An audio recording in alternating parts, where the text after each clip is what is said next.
This channel does not promote any violent, harmful, or illegal activities. All content provided by this channel is meant for an educational purpose only.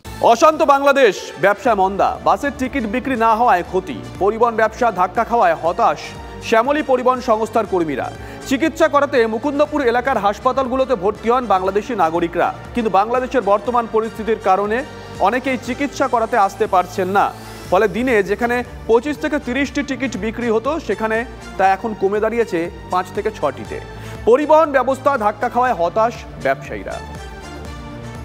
Bharat বাংলাদেশের মধ্যে চলাচলকারী বিখ্যাত পরিবহন সংস্থা শ্যামলী, সেই শ্যামলী পরিবহন সংস্থার গুমটিতে কিন্তু আমি দাঁড়িয়ে আছি, যেখানে অসংখ্য বাংলাদেশের মানুষ এসে টিকিট কাটেন, এখান থেকে তারা বাংলাদেশে যান।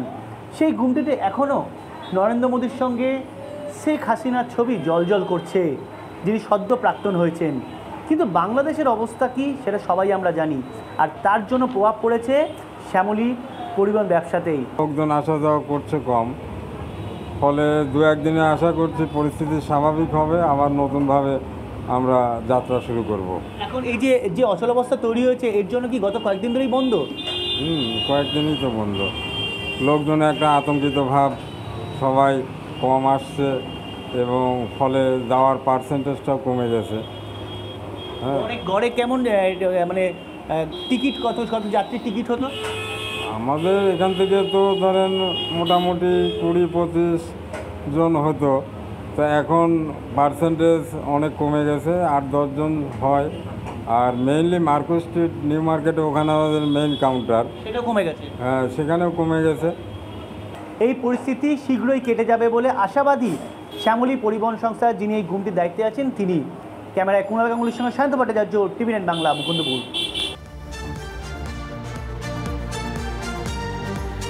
চরম সংকটের মুখে ভারত বাংলাদেশের ব্যবসা, সীমান্ত বাণিজ্য বন্ধ থাকায় বিপুল ক্ষতির আশঙ্কা করা হচ্ছে। দক্ষিণ এশিয়ায় ভারতের সবচেয়ে বড় বাণিজ্য সহযোগী বাংলাদেশ, রপ্তানির পরিমাণ কমছে বাংলাদেশে। 2023-2024-এ রপ্তানির পরিমাণ ছিল $200 কোটি। 2022-2023-এ রপ্তানির পরিমাণ কমে হয়েছে $184 কোটি।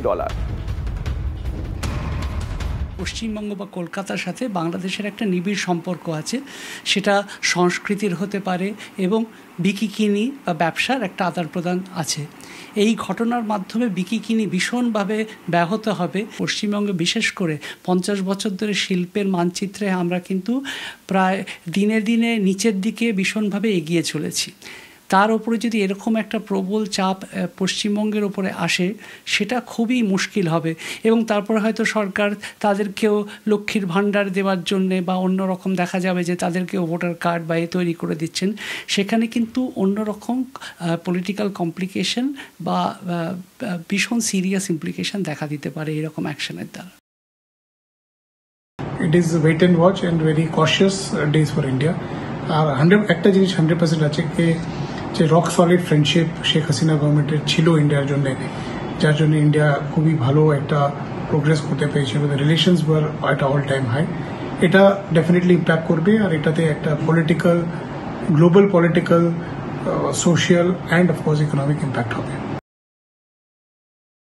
বাংলাদেশ বর্তমানে একটা চরম ডলার ক্রাইসিসে ভুগছে। অ্যাকচুয়ালি ফ্যাক্টরিগুলো সম্পূর্ণভাবে বন্ধ এবং যে পরিমাণ পণ্য ইম্পোর্ট করা হবে সেইগুলো ইম্পোর্ট ডকে এসে কীভাবে ফ্যাক্টরিতে আসবে, plus logistic, supply chain, total জিনিসটাই কিন্তু একটা অস্থিরতার মধ্যে রয়েছে। এবং অলরেডি ভারতবর্ষের বিভিন্ন সংস্থা পেমেন্টের জন্য অলরেডি সাফার করছে বিকজ অফ ডলার ক্রাইসিসের জন্য, কিন্তু এই জিওপলিটিক্যাল সিচুয়েশনের পক্ষে এটা কিন্তু আরও গভীর হতে পারে। বাংলাদেশে অশান্তি, কার্যত স্তব্ধ সীমান্ত বাণিজ্য। সকাল থেকেই থমথমে দক্ষিণ দিনাজপুরে হিলি সীমান্ত। গতকাল থেকেই সীমান্ত দিয়ে বন্ধ আমদানি রপ্তানি, বন্ধ দোকানপাট। তবে সকাল 11টা থেকে সীমান্ত পেরিয়ে যাতায়াত শুরু হয়েছে। 0 পয়েন্টে বিএসএফ ও বিজিবি বৈঠক করে।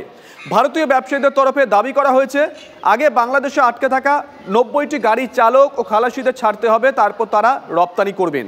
হিলি সহ বাংলাদেশের সমস্ত সীমান্তে হাই অ্যালার্ট ইতিমধ্যেই জারি করা হয়েছে। হিলি সীমান্তে মোতায়েন পুলিশের কমব্যাট ফোর্সও। দক্ষিণ দিনাজপুরেই এখনও 30 কিলোমিটার সীমান্ত খোলা। অনুপ্রবেশের আশঙ্কায় উচ্চ পর্যায়ের বৈঠকে বিএসএফের কর্তারা। উন্মুক্ত সীমান্ত এলাকায় বাড়তি নজরদারি বিএসএফের। হিলি বর্ডার তো সমস্ত রকম এক্সপোর্ট ইম্পোর্ট বন্ধ হয়ে গেছে। এবার আমরা বাংলাদেশে আমাদের ওপারের সিএনএফের সঙ্গে যোগাযোগ করার চেষ্টা করেছি, ওরা বলছে এই মুহূর্তে কিছু বলতে পারছে না, আরও 2-3 ঘন্টা সময় চেয়েছে। যদি এক্সপোর্ট হয় তাহলে হতে পারে, না হলে বন্ধ হয়ে যাবে বর্ডারটা। আমরা তো শুনতে পাচ্ছি যে ওখানে সব কিছুই খুলে দিচ্ছে, স্কুল কলেজ মাদ্রাসা বা অফিস সরকারি কোনো অফিস আছে সব খুলে দিচ্ছে, আশা করা যাচ্ছে সব স্বাভাবিক হয়ে যাবে। কি মনে করছে খুলবে? এখন আশা করি খোলার তো কথা, কি যে করে মন্তব্য করতে হবে। এদিকে পেট্রাপোল সীমান্তে বন্ধ আন্তর্দেশীয় বাণিজ্য। বেনাপোল সীমান্তে আটকে 620 জন ভারতীয় ট্রাক চালক। প্রতিদিন পেট্রাপোল সীমান্ত দিয়ে 500 ট্রাক যায় বাংলাদেশে। বাংলাদেশ থেকে গড়ে 100টি ট্রাক ভারতে আসে। এখন পেট্রাপোল সীমান্তে ট্রাকের স্লট বুকিং বন্ধ। বিভিন্ন ট্রাকে আটকে আলু, পেঁয়াজ, চাল, গম, এছাড়াও আটকে গাড়ি ও লোহা বোঝাই ট্রাকও। চেনা ছবির পেট্রাপোল সীমান্তটা যেন আর নেই, একদম অচেনা একটা জায়গা তৈরি হয়েছে। এই জিরো পয়েন্টে সবসময় সকাল থেকে গম করতো। একদিকে বাংলাদেশের মানুষজন তারা চিকিৎসা বা নানা কারণে আসা যাওয়ার জন্য করতেন, আবার অন্যদিকে সীমান্ত বাণিজ্যের জন্য এই পোর্ট সবথেকে ব্যস্ততম একটা পোর্ট, কারণ এশিয়ার সবথেকে বড় ল্যান্ড পোর্ট। এই মতো পরিস্থিতিতে আজকে সকালবেলা লক্ষ্য করা যাচ্ছে যে বাংলাদেশে শুধুমাত্র সিকিউরিটি গার্ড ছাড়া আর সেই অর্থে লোক চলাচল নেই। যে সমস্ত সীমান্ত ব্যবসায়ীরা বা ছোট ছোট দোকানদাররা যারা সীমান্তে কাজ করেন তাদেরকেও কিন্তু লক্ষ্য করা যাচ্ছে না। বাংলাদেশের গেট সম্পূর্ণরূপে বন্ধ রয়েছে। যখন কোনো যাত্রী যাচ্ছেন তখন গেট খুলে যাচ্ছেন এবং সেখানকার সিকিউরিটি গার্ড তারা চেক করে নিয়ে তাদেরকে এন্ট্রি দিচ্ছেন বা ওখান থেকে পাঠিয়ে দিচ্ছেন। TV9 বাংলার জন্য সুকান্ত মণ্ডলের সঙ্গে দীপঙ্কর দাসের রিপোর্ট, পেট্রাপোল। আরেকটা ছবি দেখাই। মালদার মহদীপুর স্থলবন্দরের ওপারে এখনো 200 ট্রাক আটকে আছে, বেশিরভাগই কাঁচা মালের। তবে পাথরেরও বেশ কিছু গাড়ি ফিরে এসেছে। কিছু ট্রাক চালক ফিরে আসতে পারলেও এখনো বাংলাদেশে আটকে রয়েছেন প্রায় 50 জন ট্রাক চালক। আমার ধারণা প্রায় 70-80 জন অন্তত ওখানে আটকে আছে।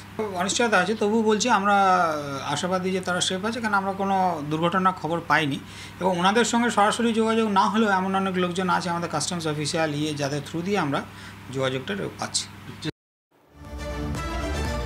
আরেকটা সীমান্তের ছবি দেখায়। কোচবিহারে চ্যাংরাবান্ধা সীমান্ত, সেখানেও কড়া নিরাপত্তা। বাংলাদেশ থেকে আজ সকালে ভারতে ফিরেছেন বেশ কয়েকজন। অভিযোগ, ভারতে ফেরার পথেই তাদের মালপত্র লুট করা হয়েছে। চ্যাংরাবান্ধা ইমিগ্রেশন সেন্টারে বসে আছে অনেকেই যারা বাংলাদেশ যাবেন।